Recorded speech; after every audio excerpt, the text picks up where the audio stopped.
We've been flirting around the idea of power.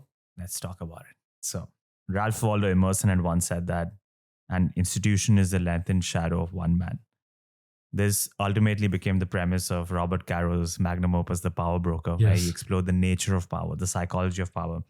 You brought up multiple points where you spoke about Humphrey, who we spoke about the speech he made at the Democratic National Convention much later in his life. He supported the Vietnam War. Now he's only remembered for that, right?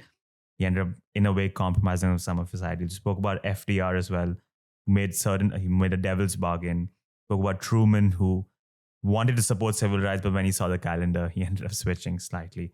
Let's talk about the nature of power. There's a phrase, power corrupts. Absolute power corrupts absolutely.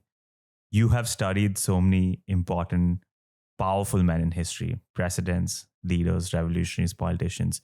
Do you think it's inevitable that when you get into a position of power, it will end up staining your soul, tainting you, make you compromise on your integrity? Or do you think it's just the extra scrutiny that comes with positions of power that end up amplifying your flaws, but it's not power itself that changes you?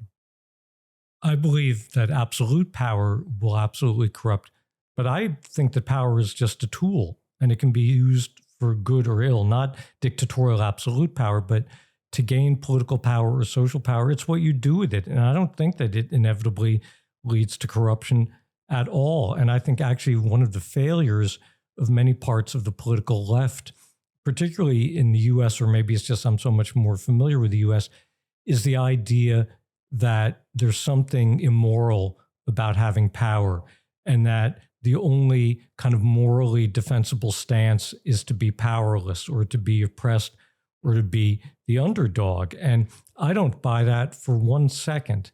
And I think people who are genuinely powerless don't think that there's anything moral about being powerless.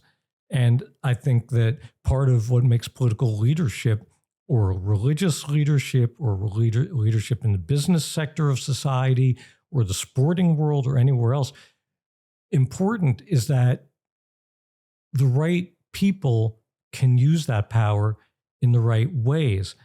And it's just a fantasy to think that you can be without power, only on the outside, appealing for people who have, despicable or at the least mistaken political values and stances that if you protest enough or call them out enough on social media, that the heavens are going to part and they'll all see the error of their ways and change. That's just not the way it works.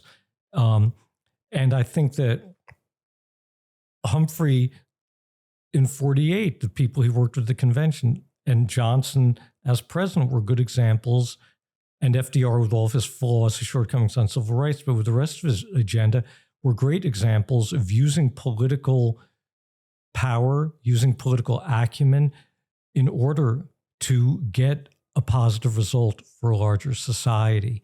And I think we need to keep that in mind and not think that we should back away from the idea of being in power.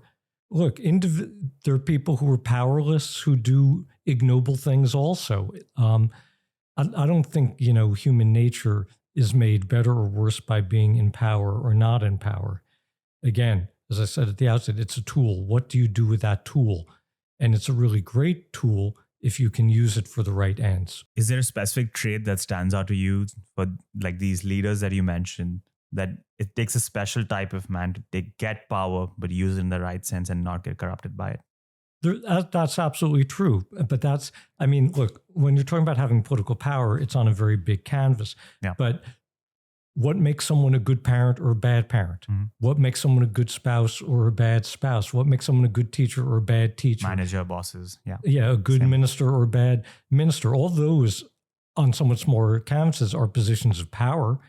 And it's power in conversation with human nature and with the values that all of us develop over our lifetime. It's not like we're born intrinsically good or bad. There's a great phrase I remember from a child development book that talked about, parenting a child is a form of civilizing the savage, because your child is born with no particular value system, is born wanting to eat and sleep and defecate and urinate and that, and cry when it needs something. And that's about it.